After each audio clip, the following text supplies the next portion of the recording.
देखो, तो कल समतल के समीकरण का अंतःखंड रूप बताए थे। अगला क्वेश्चन देखो, उस समतल का समीकरण ज्ञात कीजिए।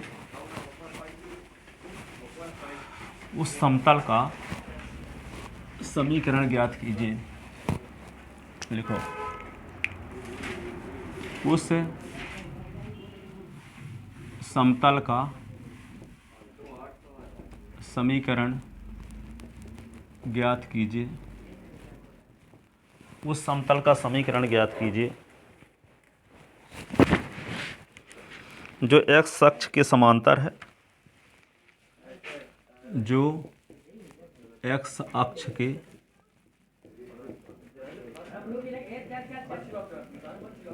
समांतर है तथा वाई अक्ष व जेड अक्ष से 5 व 7 इकाई का अंतःखंड काटता है। अंतःखंड काटता है। तो माना समतल का समीकरण है, समतल का समीकरण है क्या, x upon a plus y upon b plus z upon c is equal to 1। चूँकि समतल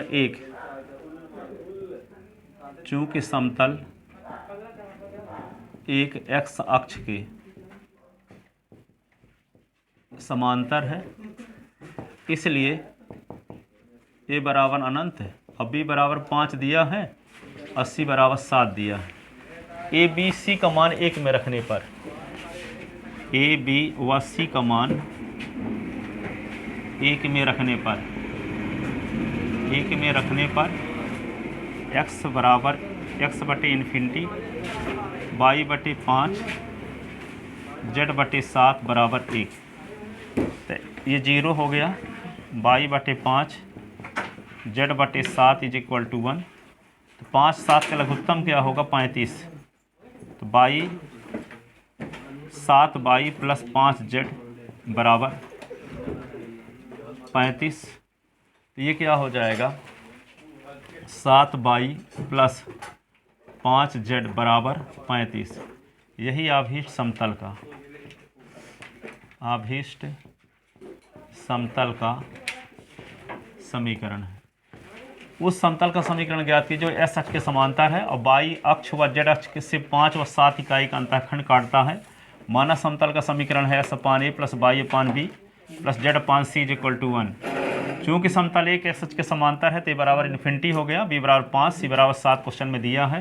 तो एस के स्थान पे ए के स्थान पे इन्फिनिटी रख दिए, क्योंकि एस अक्ष के समांतर है तो समतल के द्वारा एस अक्ष से काटा गया अंतःखंड क्या होगा, इन्फिनिटी। अरे लिखो, किताब ना खोलो बार बार। अभी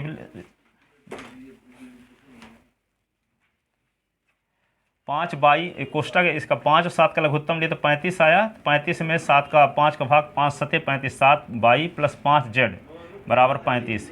तो 5 by plus 7 by plus 5 Z बराबर क्या हो गया, ये एक था फिर यह गुणा कर दिए तो वहाँ 35 हो गया।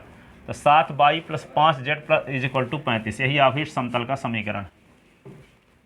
ठीक है, एस एच के समांतर है तो ए बराबर इन्फिनिटी, वाई एच के समांतर है तो बी बराबर इन्फिनिटी, जेड एच के समांतर है तो सी बराबर इन्फिनिटी।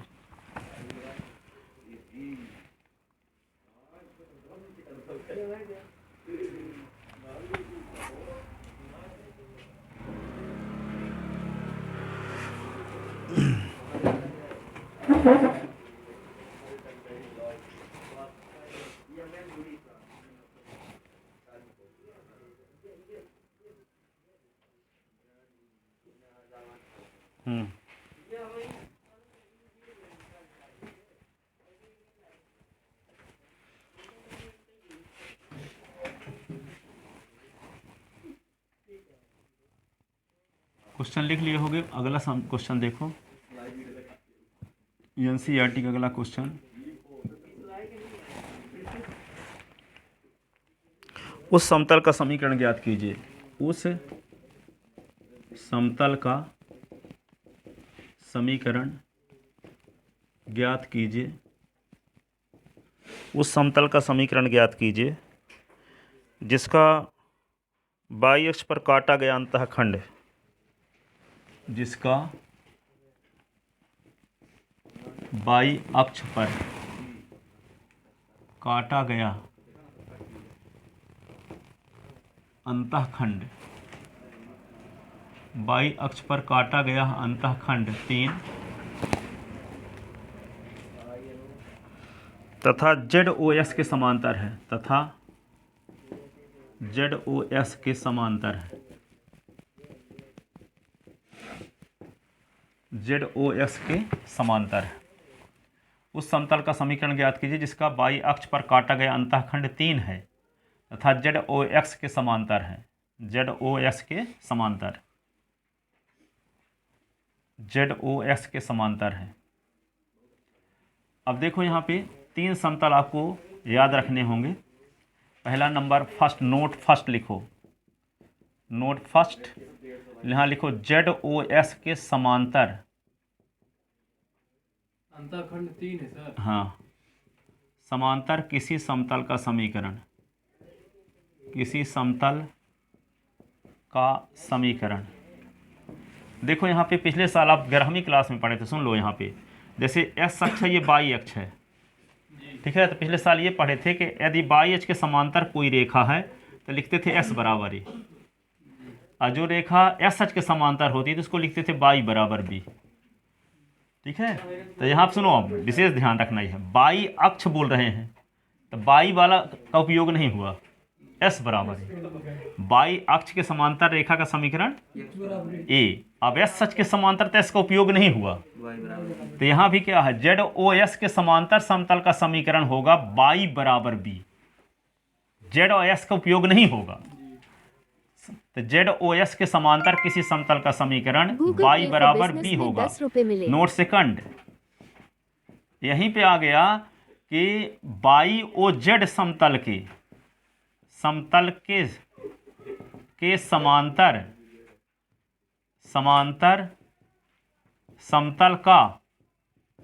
समतल का समीकरण तो क्या लिखोगे, बोलो। हाँ, तो एक्स बराबर है, ठीक है। अब क्या बचा है, ZOS हो गया, बाई ओ जेड हो गया, अब क्या बचा, XOZ। तो नोट थर्ड लिखो, XOZ समतल के, हाँ ये हो गया, जिसमें क्या ना हो, XOY समतल के समांतर समतल का समीकरण, समतल का समीकरण। तो क्या लिखेंगे, Z बराबर C। ये 3 समतल है, पर एक क्वेश्चन इसमें है, उस समतल का समीकरण ज्ञात कीजिए जिसका बाई अक्ष पर काटा गया अंतःखंड B बराबर 3 दिया है। बाई अक्ष पर काटा गया अंतःखंड को दर्शाते हैं B से, एक्स अक्ष पर काटे गए अंतःखंड को दर्शाते हैं A से, और Z अक्ष पर काटे गए अंतःखंड को C से दर्शाते हैं। तो क्वेश्चन में क्या दिया है, बाई अक्ष पर काटा गया अंतःखंड B बराबर 3 दिया है। समतल का समीकरण क्या होगा, बाई बराबर B होगा, B का मान 3 दिया है, तो बाई बराबर 3 आंसर, ठीक है। लिखा है उस समतल का समीकरण ज्ञात कीजिए जो इसका बाई अक्ष पर काटा गया अंतःखंड 3 है। तो बाई अक्ष पर काटे गए अंतःखंड को दर्शाते किससे हैं, B से, तो B बराबर 3। और समतल, ऐसे समतल का समीकरण होता क्या है, बाई बराबर B, तो बाई बराबर 3 रख दो, 1 लाइन 2 लाइन क्वेश्चन, ठीक है। तो यहाँ पे देखो, बात समझ में आ गई ना, तो लिखो अब, हाँ। तो यहाँ पे ये नोट लिख लो, हाँ, यहाँ सलूशन लिखते हैं इसका, हम जानते हैं, लिखो, हम जानते हैं ZOX के समांतर किसी समतल का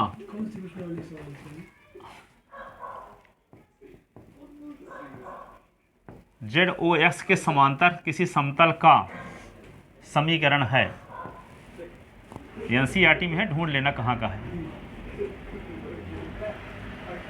इसमें एड्रेस नहीं दिया रहता ना, इसमें कौन कहाँ का है। ये है, लिखा रहता है कि एनसीईआरटी का है। अब इस रूल के तहत आ रहा है इसलिए दिया गया है।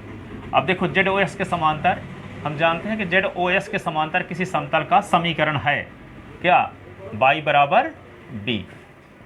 समीकरण नंबर 1, प्रश्नानुसार समतल के द्वारा y अक्ष से काटा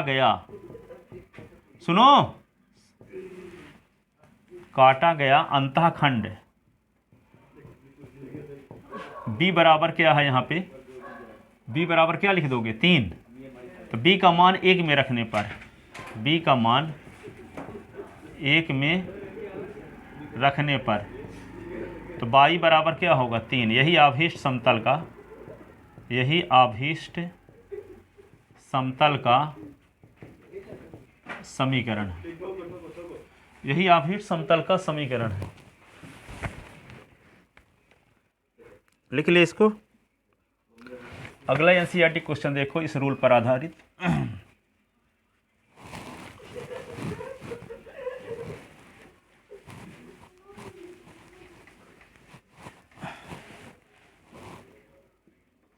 कल एक क्वेश्चन बताया था, अभी एक बताया ना, अभी 2 बता चुका, 2 हो गया। चौथा क्वेश्चन देखो।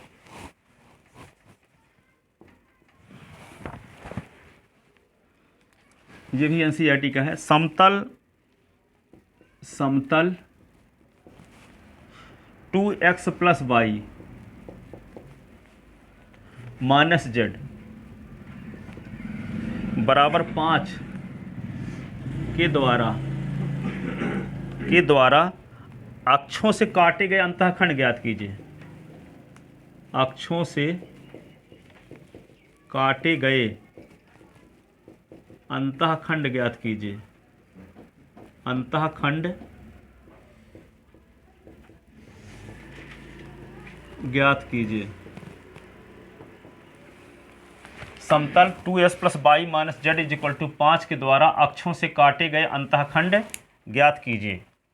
यदि आपको लिखा समझ में नहीं आ रहा है तो जो बोल रहे हैं उसको लिखो। समतल 2s + y - z = 5 के द्वारा अक्षों से काटे गए अंतःखंड ज्ञात कीजिए। इसका मतलब आपको a का मान निकालना है, b का मान निकालना है, c का मान निकालना है। आप 11वीं क्लास में पढ़े थे 3s + 4y बराबर 12 किसी सरल रेखा का समीकरण है। कोई आपसे पूछा कि a का मान निकालो, b का मान निकालो, तो आप लोग पिछले साल क्या करते थे, 12 का भाग देते थे कि नहीं। अब 4y/12 करते थे, 12/12 करते थे। तो यहाँ पे 3 चौक 12, 4 तिहाई 12, कट गया ये। तो यहाँ पे s/4 + y/3 = 1। तुलना करते थे s/a + y/b = 1 से। तो a का मान 4 आ गया, b का मान 3 आ गया। इसमें भी ऐसे करेंगे, राइट हैंड साइड को क्या बनाएंगे 1। तो 1 बनाने के लिए क्या करेंगे, 5 का भाग दे देंगे। 5 का भाग दे करके तुलना किससे करेंगे, x/a + y/b + z/c = 1 से तुलना करेंगे तो abc का मान आ जाएगा। abc का मान ये पूछा है यहाँ। समतल के द्वारा x अक्ष y अक्ष z अक्ष से काटा गया अंतःखंड ज्ञात करना है। ठीक है, समझ में आया कि नहीं आया। अब कोई क्वेश्चन आए शिवलाल नवबोध, चाहे एनसीईआरटी चाहे एनसीईआरटी के बाहर का, इस प्रकार कोई क्वेश्चन आएगा, क्या करोगे, राइट हैंड साइड को 1 बनाओगे, है ना। उसको राइट हैंड साइड को 1 बनाने के लिए राइट हैंड साइड में जो संख्या रहेगी उसी से भाग दिया करोगे। तो दिया है एक समतल का समीकरण, दिया है एक समतल का समीकरण। तो 2x + y - z बराबर 5, समीकरण नंबर 1। समीकरण 1 में 5 का भाग देने पर, ठीक है, 2s/5 y/5 - z/5 = 5। ठीक है। अब अंतःखंड का रूप, अब एक विशेष बात ध्यान रखना, 5/5 हो गया ये। 2s/5 + y/5 a - z/5 = 1। अब देखो कहाँ कहाँ गलती कर सकते हो आप। यही क्वेश्चन ऑब्जेक्टिव में आता है। ऑब्जेक्टिव में एक आंसर ये भी रहता है 5, 5, 5। तो अधिकांश लोग इसी में टिक करके चले आए, ABC का मान 5 है। अब देखते हैं गलत क्यों है आपका। हम ये बताते हैं समतल का अंतःखंड रूप का समीकरण ये है x upon a plus y upon b plus z upon c is equal to 1। यहाँ देखो s का गुणांक 1 होना चाहिए, y का गुणांक 1 होना चाहिए, z का गुणांक 1 होना चाहिए, तीनों यहाँ प्लस है प्लस होना चाहिए, यहाँ तो माइनस है। ठीक है, यहाँ s का गुणांक भी 1 नहीं है। ठीक है, अब गलत इसका गुणांक 1 बनाने के लिए क्या करना पड़ेगा, s अपान 5/2 करो, इसको y बटे 5, इसको सॉल्व करो तो यही आएगा। इसको क्या करोगे प्लस z बटे -5 करो इज इक्वल टू 1। अब देखो ए बी सी का मान क्या है, ए का मान 5/2, बी का मान 5 और सी का मान -5। आंसर ये वाला सही है। ठीक है, पर अधिकांश लोग नहीं जानते, जो पढ़े लिखे नहीं हैं, सिर्फ गाइड कुंजी से पढ़े जा रहते हैं, तो वैसे इसको लगा के चले आएंगे, कहेंगे ऑल टू ऑल सही था। जब कॉपी मंगाएंगे तब ना पता चले गलत कहाँ किए थे। ठीक है, तो ये ऐसे गलत करती, बहुत लोग गलती करके आते हैं। ऐसे आता है क्वेश्चन है कि कुछ लोग यहाँ के आपको कुछ सही दिखे वे, इसमें विशेष गलती रहती है। ठीक है, तो यहाँ ए का मान, यहाँ पे s अपान ए, एस का गुणांक 1 होना चाहिए, y का गुणांक 1 होना चाहिए, z का गुणांक 1 होना चाहिए। यहाँ z का गुणांक तो -1 है, तो z का गुणांक 1 बनाना है, तो क्या करना पड़ेगा, नीचे माइनस कर दिए इसको। इसका मतलब a का मान 5/2, b का मान 5 और c का मान -5। ठीक है, तो जो गलती की जा सकती है वे सब आपको बता रहे हैं। आपको देखो यहाँ क्वेश्चन नंबर, ये समीकरण नंबर 2 हो गया। समीकरण 2 की तुलना, समीकरण 2 की तुलना x upon a plus y upon b plus z upon c is equal to 1 से करने पर ए बराबर 5/2, बी बराबर 5 और सी बराबर -5। ये आ गया, ए बराबर 5/2, बी बराबर 5, सी बराबर -5। अतः समतल 1 के द्वारा, अतः समतल 1 के द्वारा निर्देशाक्षों से काटे गए अंतःखंड, निर्देशाक्षों से काटे गए अंतःखंड ए बराबर 5/2, बी बराबर 5 और सी बराबर -5 हैं। ये आ गया, ये भी एनसीईआरटी क्वेश्चन था। अब आगे देखो अगला क्वेश्चन।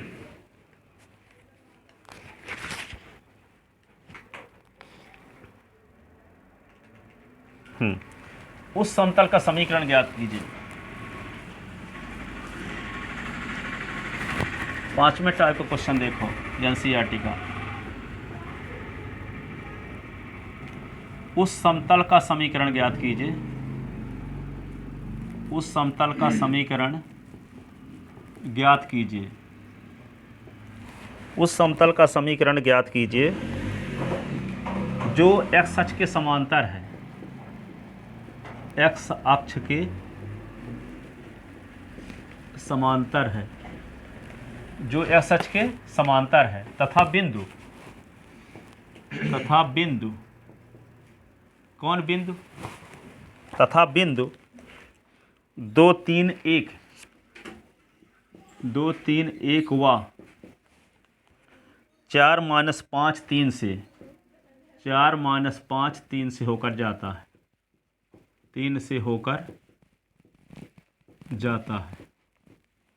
ठीक है, अब देखो इसको समझने के लिए चित्र कैसे बनाते हैं। देखो चित्र बनाए रहोगे तो आपको समझना आसान रहेगा, लॉन्गतम याद रहेगा आपको। जैसे मान लो ये है एक्स अक्ष, मान लेते हैं ये वाई अक्ष है और ये हो गया जेड अक्ष।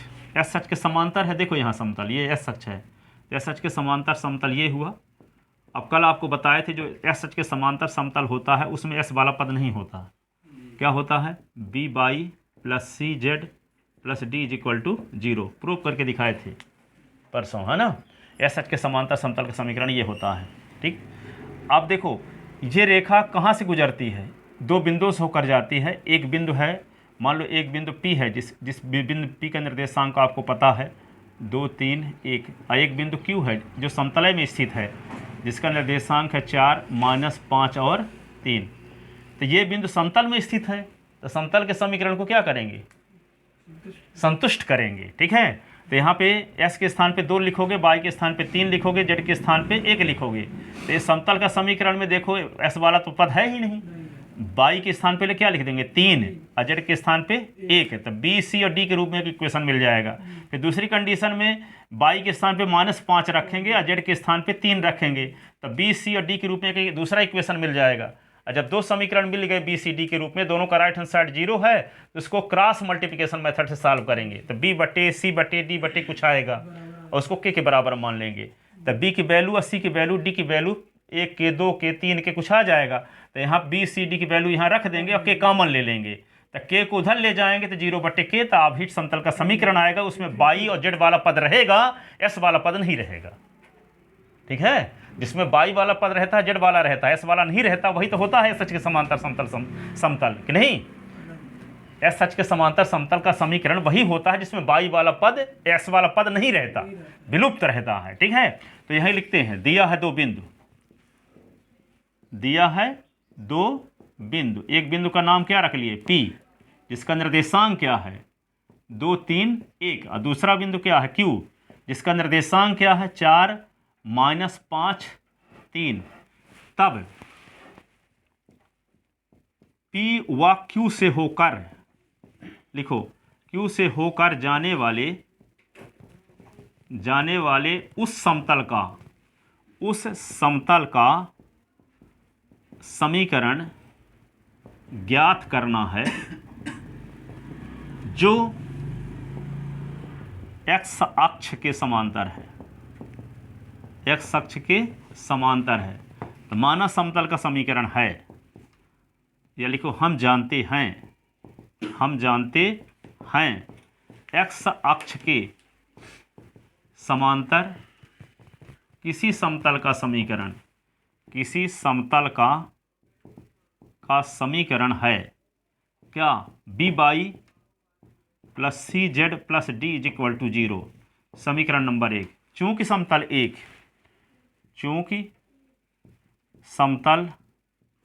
एक बिंदु P एवं Q से होकर जाता है, अतः इस बिंदु का निर्देशांक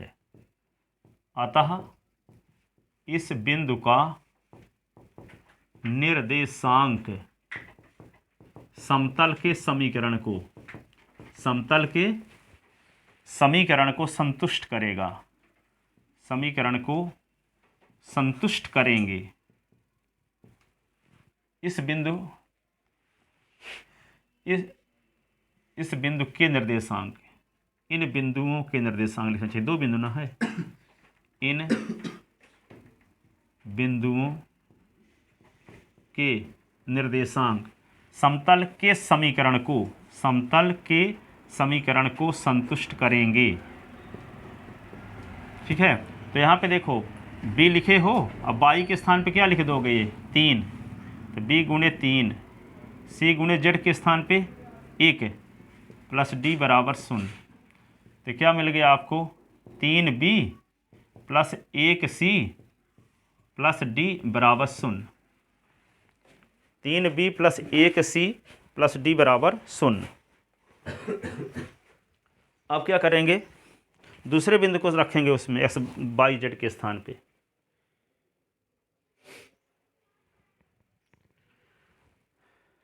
देखो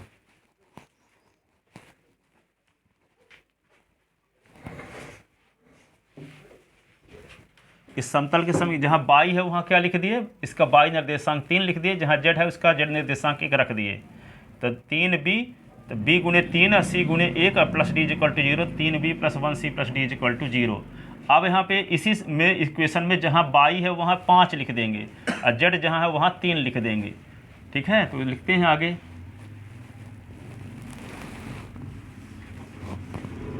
हाँ, तो b लिखते हैं, y के स्थान पे लिखते हैं -5 और फिर क्या लिखेंगे, c इंटू z के स्थान पे 3 plus d is equal to 0। तो क्या आ जाएगा, -5b प्लस 3c और plus d is equal to 0। अब आपको क्रॉस मल्टीप्लिकेशन समझाते हैं ताकि ज़िंदगी भर याद रहे आपको। तो देखो यहाँ पे 3b, एक बार से दोनों को लिख लेते हैं, 3b plus 1c plus d is equal to 0। ये समीकरण नंबर हो गया 2। और ये हो गया -5b plus 3c plus d is equal to 0, समीकरण नंबर 3। देखो अब समीकरण 2 और 3 को क्रॉस मल्टीप्लिकेशन मेथड से कैसे सॉल्व करते हैं। आप लोग फार्मूला याद किए रहे होंगे 10वीं क्लास में, लेकिन हम फार्मूला याद नहीं करवाएंगे। यहाँ तरीका आपको बताते हैं। b लिखो, c लिखो और d लिखो। b लिखो, c लिखो, d, इतना लिखते तो बन जाएगा। फिर एक लाइन तीनों के नीचे खींच दो, ठीक है। फिर नीचे डिटरमिनेंट का चिन्ह बना दो, डिटरमिनेंट का चिन्ह बना दिए, यहाँ बराबर लगा दो, ठीक है। b का मान निकालना है तो b को छोड़ दो, तो 1 3 1 1 लिखो, 1 3 1 1।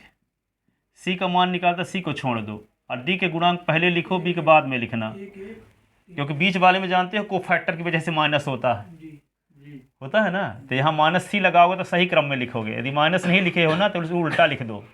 यहाँ इसको c को छोड़ेंगे तो लिखना चाहिए आपको 3 - 5 1 1 लिखना चाहिए, पर उल्टा क्यों लिखते हैं, क्योंकि हम -c नहीं लगाए हैं हम। तो क्या लिख देंगे, d के गुणांक पहले लिखो, 1 1 3 - 5, और d का मान निकाल तो d को छोड़ो, तो गुणांक क्या है 3 - 5 1 3। यदि कहने का मतलब b में और c में सीधे सीधे लिखना है, d में, बीच वाले में उल्टा लिखना है। b का मान c का मान निकाल c को छोड़ करके लिखना चाहिए 3 - 5 1 1 ना, लिखना ये ना चाहिए, क्रम यही रहा है, पर उल्टा लिख रहे हैं। क्यों, क्योंकि हम -c नहीं लगाए हैं। तो 1 1 पहले लिख दिए, फिर लिखिए 3 - 5।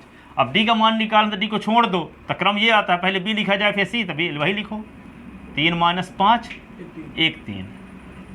अब क्रॉस मल्टीप्लिकेशन का मतलब इसका गुणा इसके साथ, अब बीच में माइनस, फिर इसका गुणा इसके साथ। इसका सारणिक तो जानते हो ना, तो आप लोग क्या समझाएं, 10वीं वालों को समझाना पड़ता है, सारणिक है। अब सारणिक का मान जैसे निकालते हो वैसे निकालना होगा। तो यहाँ पे देखो b बटे क्या लिखोगे, 1 गुणे 1, बीच में माइनस, 3 गुणे 1, अब c अपान 1 गुणे -5, बीच में उल्टा ना कर देना कि 3 गुणे 1 पहले कर दें बाद में 1 गुणे 1, ठीक है। 1 गुणे -5 माइनस 1 गुणे 3, और d अपान क्या लिखोगे, 3 5 3 गुणे 3, बीच में माइनस, -5 गुणे 1, माइनस होता फिर -5 गुणे 1, ये ध्यान रखना। तो b अपान 1 - 3, c अपान -5 - 3, d अपान 9 और -5, ऐसे ना। अब क्या लिखोगे, b अपान -2, c अपान -8, और d अपान क्या 14 बराबर के मान लो, माना। तो क्या हो जाएगा ये, b बराबर -2 के, c बराबर -8 के, d बराबर 14 के। बी सी डी का मान 1 में रखने पर, बी सी डी का मान 1 में रखने पर, इसमें एक था ना b y plus C Z plus d equal to 0, तो यहाँ लिखते हैं आगे बी सी डी का मान 1 में रखने पर, लिखो आप बी सी व डी का मान 1 में रखने पर, तो क्या होगा -2k by -8k z plus 14k is equal to 0। Minus के कॉमन ले लो कि -2k कॉमन हो जाएगा, -2k कॉमन लेते हैं तो बाई प्लस 4z और -7 इज इक्वल टू 0, तो बाई प्लस 4z -7 बराबर 0। यही आभीष्ट समतल का समीकरण है, यही आभीष्ट समतल का समीकरण है, यही आभीष्ट समतल का समीकरण है। कहाँ समझ में नहीं आया? ऊपर वाली लाइन के जो बिंदु को संतुष्ट कराए हैं ना, तो यहाँ बाई के स्थान पे दिए गए बिंदु पी का जो निर्देशांक था, क्यू का निर्देशांक, तो वहाँ बाई और जेड निर्देशांक पुट आए किए हैं, संतुष्ट करेगा। जैसे कोई बिंदु सरल रेखा में स्थित है तो सरल रेखा के समीकरण को संतुष्ट करता है, कोई बिंदु परवलय में स्थित है तो परवलय के समीकरण को संतुष्ट करता है, कोई बिंदु समतल में स्थित है तो समतल के समीकरण को संतुष्ट करता है। ये तो आप 11वीं क्लास से जान चुके हो, 10 चैप्टर में, 10-11 में। ठीक है, तो ये उस समतल का समीकरण आ गया जो एस एच के समांतर है।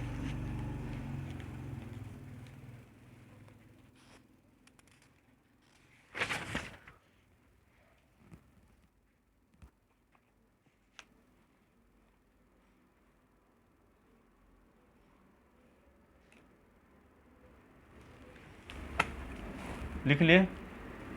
सर यह भी ऊपर कैपिटल था, मतलब स्मॉल था सर, नीचे आया तो फिर कैरेक्टरिस्टिक कोई होता है। कहाँ कैपिटल था, हम कहाँ इस्तेमाल कर दिया बताओ। ये सर जहाँ पार्टी निकाले सर उसके नीचे हाँ जो बी बटे वो लिखे सर, हाँ, तो भी सर स्मॉल होना चाहिए, कैपिटल हो गया। हम समतल का समीकरण माने हैं B by C Z plus D is equal to 0। आपको कंफ्यूज हो गया, S upon A by upon B Z upon C में डाउट हो गया क्या।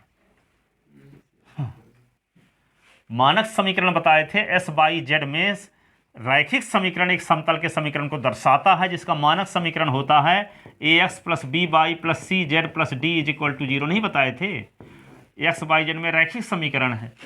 अब फिर फार्मूला भी सिद्ध किए थे तो यही लिखे थे ना, b by plus C Z plus D is equal to 0 कल एस एच के समांतर समतल का समीकरण, यही ना लिखे थे। कैपिटल इस्तेमाल कहाँ लिखे थे।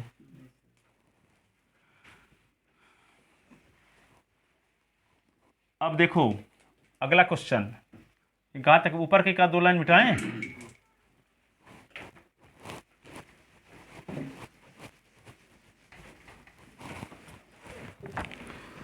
एक समतल अक्षों को, अगला क्वेश्चन देखो 6, एक समतल अक्षों को ए बी सी पर मिलता है, ए बी सी पर मिलता है।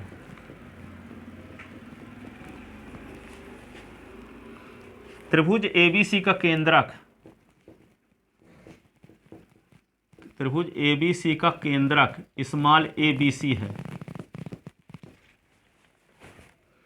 सिद्ध कीजिए समतल का समीकरण, सिद्ध कीजिए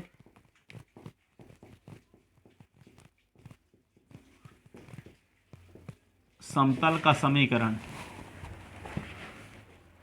x upon A by upon B Z upon c is equal to 1 है। देखो आगे लिख लेता ना। देखो ये कहता है कि एक समतल अक्षों को कहां पर मिलता है। देखो चित्र बनाते हैं इसका।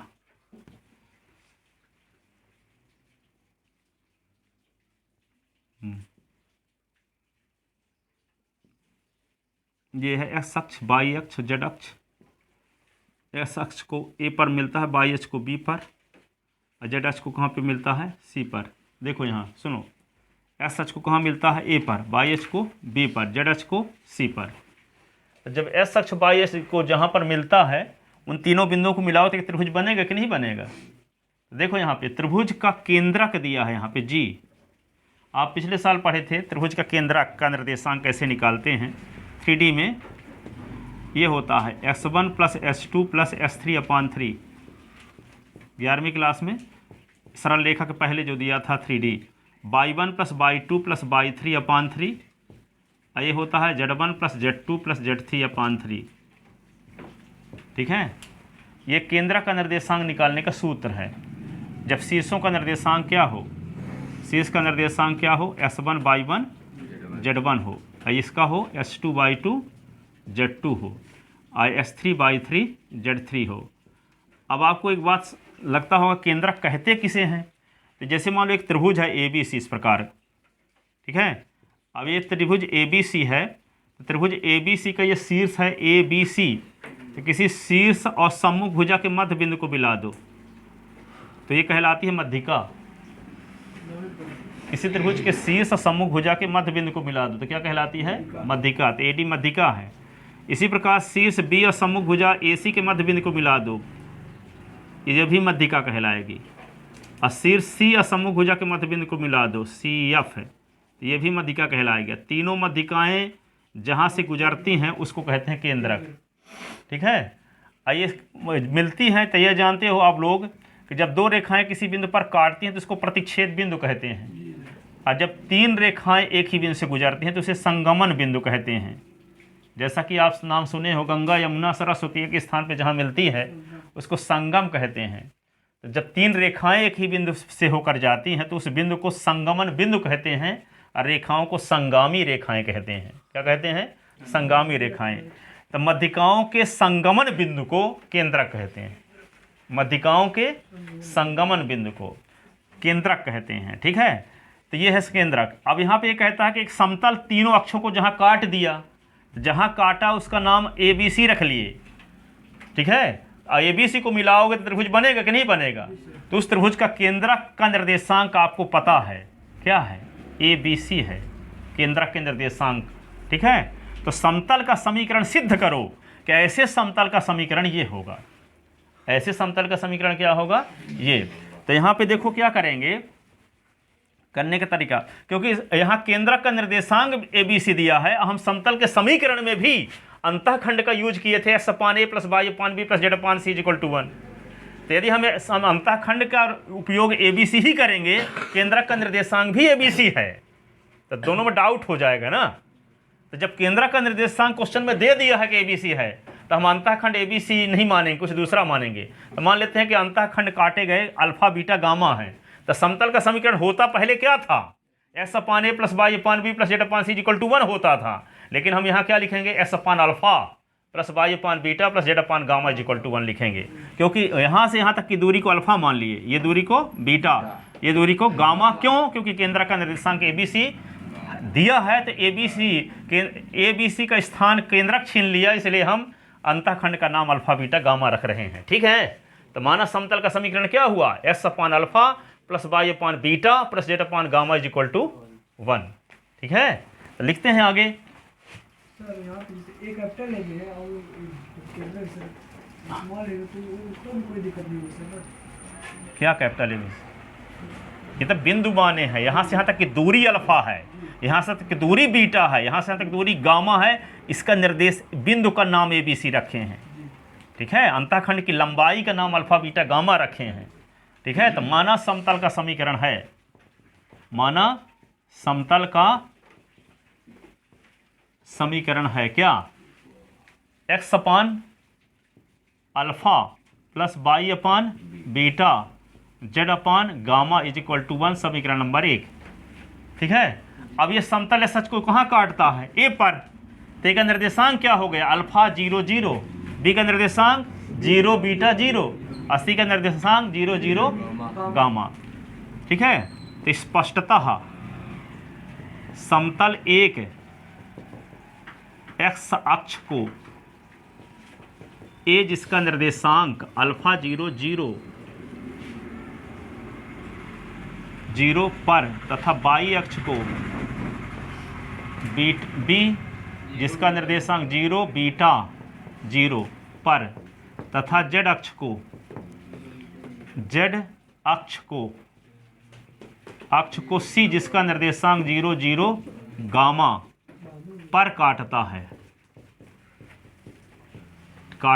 है। तो त्रिभुज ABC का केंद्रक को G से दर्शाते हैं। तो यहाँ पे क्या फार्मूला बताए थे आपको? S1 + S2 + S3/3, Y1 + Y2 + Y3/3, Z1 + Z2 + Z3/3। तो यहाँ पे G का निर्देशांक क्या हो गया? x7 के स्थान पे तो है यहाँ पे अल्फा, इसको लिख लो S1 Y1 Z1, ये क्या हुआ? S2 Y2 Z2, ये क्या हुआ? S3 Y3 Z3।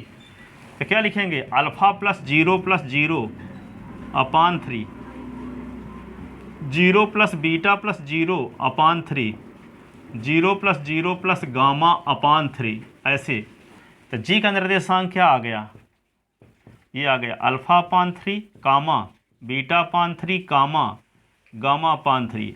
अब G का निर्देशांक क्वेश्चन में दिया भी है, A comma B comma C दिया है,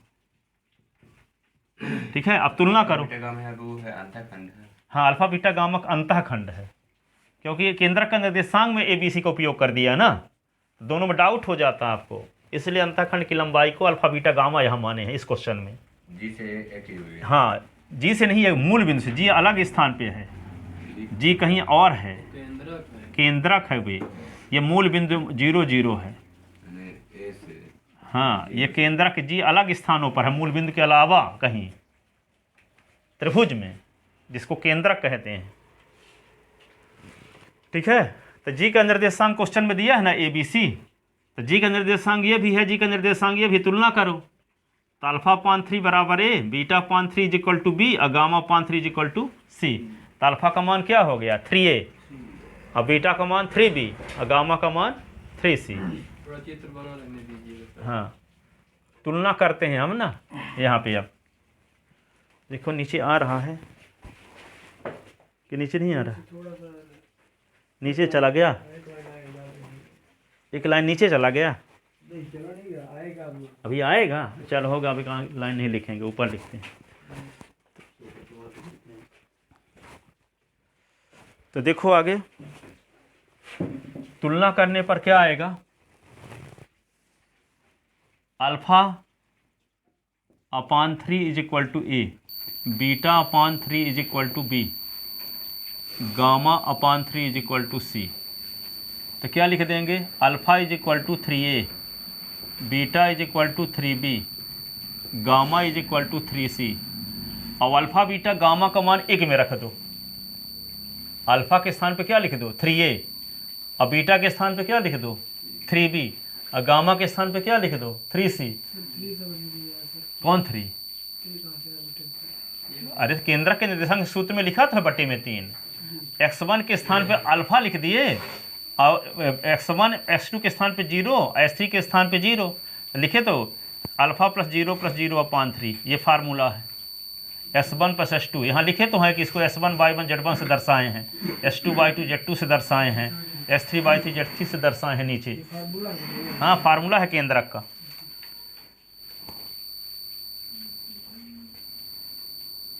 ठीक है, तो देखो यहाँ पे, तो अल्फा बीटा गामा का मान कहाँ रख दें अब, 1 में, कहाँ रख दें, चित्र बना लिए।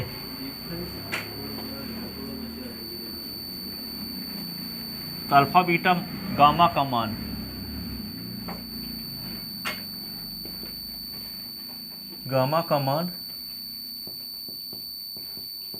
एक में रखने पर, तो x अपान 3A, y अपान 3B, z अपान 3C बराबर 1 upon 3 x upon A, y upon B, z upon C is equal to 1, x upon A, y upon B, z upon C is equal to 3। यही आभीट समतल का समीकरण है, यही तो हमें सिद्ध भी करना था कि समतल का समीकरण ये है, x upon A plus y upon B plus z upon C is equal to 3। 1/3 common ले लिए, 3 को उधर ले जाए तो उल्टा होगा, 3/1, तो 3 आ गया, यही हमें सिद्ध करना था।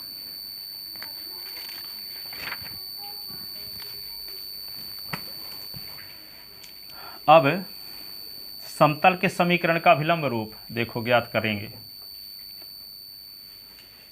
समतल के समीकरण का अभिलंब रूप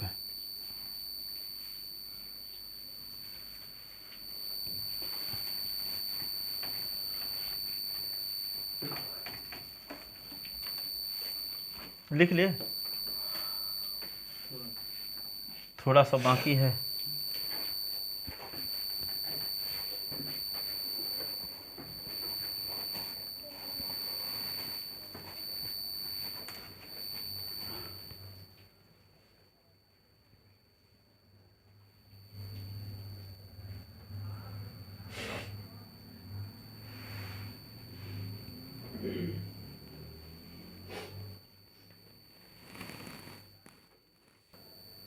तो देखो समतल के समीकरण का अभिलंब रूप ज्ञात करेंगे। समतल के समीकरण का अभिलंब रूप। सुनो, समतल के समतल हटा है क्या? समतल समतल थोड़ी हटा है,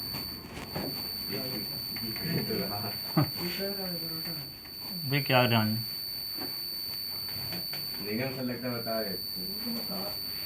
समतल का समीकरण देखो, समतल के समीकरण का अभिलंब रूप।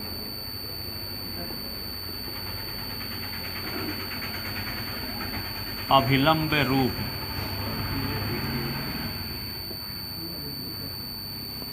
समतल के समीकरण का अभिलंब रूप देखो, पिछले साल आप पढ़े थे। देखो अब पिछले साल से सब चीज़ जुड़ी हुई हैं। पिछले साल ये पढ़े थे रेखा के समीकरण का अंतःखंड रूप S/A + Y/B = 1, ये पढ़े थे। अभिलंब रूप ये पढ़े थे। जैसे मान लो कि मूल बिंदु से समतल पर डाले गए लंब की लंबाई P है। मूल बिंदु से समतल पर डाले गए लंब की लंबाई P है, ठीक है, PN नंबर। और इस लंब के द्वारा S के साथ बनाया गया कोण अल्फा है। तो इस रेखा के समीकरण को x cos alpha + y sin alpha = P, ये होता है सरल रेखा का समीकरण का अभिलंब रूप। s cos अल्फा शायद सुने न हो पिछले साल। नहीं सुने थे। s cos alpha + y sin alpha = P, अभिलंब रूप का समीकरण है ये। अब ये अंतःखंड का रूप समीकरण है ना। तो अंतःखंड रूप में समतल का समीकरण तो जान ही चुके, S/A + Y/B + Z/C = 1, ये होता है यहाँ। लेकिन अब अभिलंब रूप का समतल के अभिलंब रूप का समीकरण क्या होता है, ठीक है। यहाँ भी वही चीज़ है, अंतर सिर्फ इतना है। सुनो,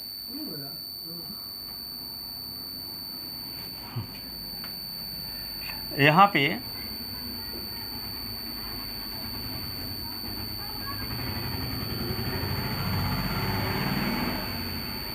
x अक्ष, y अक्ष, ये z अक्ष, ये x अक्ष यहाँ लिख लो, y अक्ष यहाँ, और ये z अक्ष। अभिलंब रूप का समीकरण निकालने का मतलब ये हुआ कि एक समतल है ऐसा, अब मूल बिंदु से समतल पर डाले गए लंब की लंबाई ON = P है। वहाँ लंब के द्वारा x अक्ष के साथ बनाया गया कोण अल्फा था।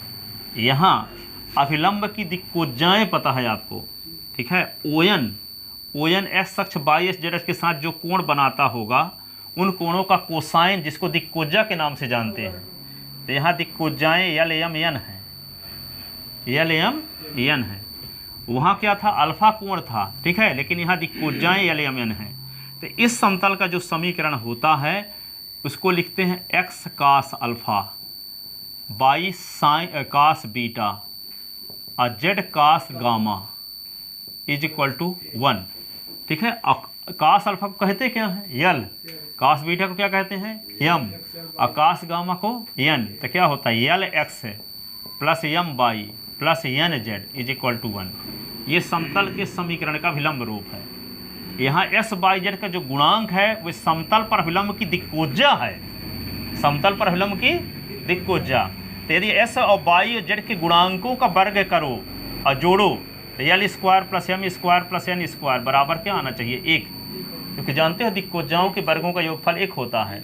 यदि कोई समतल का समीकरण दिया है, जैसे मान लो S + 2Y + 3Z + 9, ये समतल, मान लो 1, ये समतल के अभिलंब रूप का समीकरण है कि नहीं है। तो यहाँ देखते हैं S का गुणांक क्या है 1, Y गुणांक क्या है 2, Z का गुणांक क्या है 3, इनका वर्ग करके जोड़ो, क्या 1 आएगा? नहीं आएगा। इसका मतलब 1 4 5 और 9 5 14 आएगा। तो 1 के बराबर तो नहीं आ रहा है, तो ये अभिलंब रूप का समीकरण नहीं है। तो अभिलंब रूप का समीकरण कौन होगा, जैसे मान लो 1/√3 x और 1/√3 y और 1/√3 z = 1। इसमें देखो SYZ के गुणांक तो 1/√3 है, 1/√3 है, 1/√3 है, इनका वर्ग करके जोड़ो, वर्ग करके जोड़ो। तो वर्ग करके जोड़ोगे तो क्या आएगा 1/3 1/3 1/3, तो क्या आएगा 3/3, कट गया तो क्या आया 1। तो इसमें SYZ के जो गुणांक हैं तो गुणांकों के वर्गों का योगफल 1 आ रहा है। इसका मतलब ये अभिलंब रूप का समीकरण है और ये अभिलंब रूप का समीकरण नहीं है। तो ये साल एक वर्ड में आंसर जो आता है यह कई साल पूछा गया कि ये समतल के समीकरण का अभिलंब रूप क्यों नहीं है। क्यों नहीं है सर? हाँ हाँ, समतल के समीकरण का अभिलंब रूप क्यों नहीं है ये। तो रीजन क्या देना पड़ेगा, क्योंकि एक्स वाई जेड के गुणांकों के वर्गों का योगफल एक नहीं है। जी सर। ठीक है, और इसमें पूछ दिया कि समतल के समीकरण का अभिलंब रूप क्यों है। एक्स वाई जेड के गुणांकों के वर्गों का योगफल एक आ रहा है। क्यों? समतल के समीकरण के अभिलंब रूप का समीकरण लिखिए, कई साल आया ये भी। तो क्या लिखोगे, l x plus m y plus n z बराबर 1। ठीक है, जहां एक्स वाई जेड का गुणांक क्या है, समतल पर अभिलंब की दिक्कोज्जा है। समतल पर अभिलंब की दिक्कोज्जा है। कहता है कि किसी सामान्य समीकरण को अभिलंब रूप में बदलने के लिए क्या करते हैं। तो यहाँ पे देखो अभिलंब का रूप का, ये समतल का सामान्य समीकरण है, ये अभिलंब रूप का समीकरण है। तो सामान्य समीकरण को अभिलंब रूप में बदलने के लिए क्या करते हैं, एक्स वाई जेड के गुणांकों के वर्गों के योगफल के वर्गमूल का भाग देते हैं। तो एक्स वाई जेड के गुणांक के, एक्स वाई जेड का जो गुणांक जो सामान्य समीकरण है उसमें एक्स वाई जेड का गुणांक समतल पर अभिलंब का दिक् अनुपात कहलाता है, दिक्कोज्जा नहीं। तो जब दिक् अनुपात 1 2 3 है, दिक् अनुपात दिया हो तो दिक्कोज्जा निकालने के लिए क्या करते हो, a upon under root A square plus B square plus C square करते हो ना।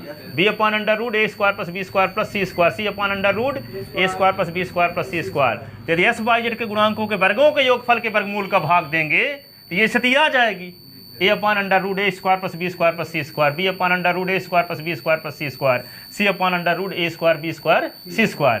तो एक्स वाई जेड का जो गुणांक होगा दिक्कोज्जा बन जाएगा। अभी क्या है, दिक् अनुपात। तो कोई समतल का सामान्य समीकरण है तो एक्स वाई जेड का गुणांक दिक् अनुपात कहलाएगा, और अभिलंब रूप का समीकरण है तो एक्स वाई जेड का गुणांक दिक्कोज्जा कहलाएगी। किसकी, समतल पर, मूल बिंदु से समतल पर खींचे गए अभिलंब की, मूल बिंदु से समतल पर खींचे गए अभिलंब की। ठीक है ना। तो सामान्य समीकरण को अभिलंब रूप में बदलने के लिए क्या करते हैं, सामान्य समीकरण में एक्स वाई जेड के गुणांकों के वर्गों के योगफल के वर्गमूल का भाग देते हैं, तो वे अभिलंब रूप में बदल जाता है। और एक विशेष चीज़ ये है कि कोई ये कहता है कि इस मूल बिंदु से समतल पर डाले गए लंब की लंबाई ज्ञात कीजिए। तो यहाँ पे आप जानते हो, यहाँ पे पी आई होता है, गलत लिख दिए थे ये पी। ठीक है, l x plus m y plus n z equal to p होता। पी क्या है, मूल बिंदु से समतल पर डाले गए लंब की लंबाई है। मूल बिंदु से समतल पर डाले गए हैं ऊपर, हाँ यहाँ भी पी होगा। ठीक है, तो ये मूल बिंदु से समतल पर, पिछले साल भी तो यही था, x cos alpha plus y sine alpha is equal to p था वहाँ भी। ठीक है, तो पी क्या है, मूल बिंदु से समतल पर डाले गए लंब की लंबाई है। तो कहने का मतलब ये हुआ कि जब समतल के समीकरण को अभिलंब रूप में बदल दोगे तो अचर पद जो होगा वही होगा, मूल बिंदु से समतल पर डाले गए लंब की लंबाई। ठीक है, इसका मतलब ये कोई आपसे पूछ दिया कि यहाँ मान लो 7 है और कहता है कि समतल पर मूल बिंदु से डाले गए लंब की लंबाई क्या है, तो क्या करोगे, इसको अभिलंब रूप में बदलोगे। अभिलंब रूप में बदलने के बाद, अभिलंब रूप में बदलने के लिए तो जानते हो एक्स वाई जेड के गुणांकों के वर्गों के योगफल के वर्गमूल का भाग दोगे, तो इधर भी भाग देना पड़ेगा। तो 1 का स्क्वायर, 2 का स्क्वायर, 3 का स्क्वायर, तो क्या आ जाएगा यहाँ पे 4 और 9, 9 4 13 1 14, 7/√14। तो ये पी की वैल्यू हो गई, पी की वैल्यू हो गई।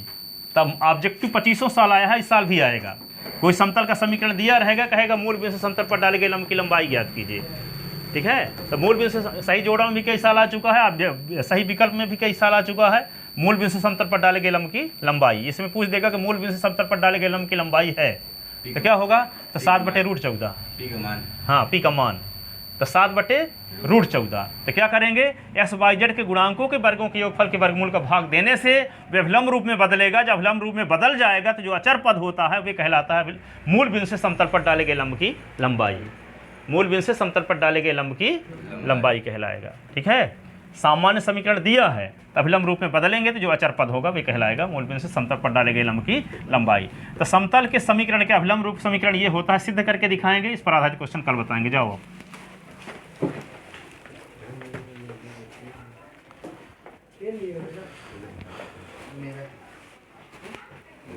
ये है।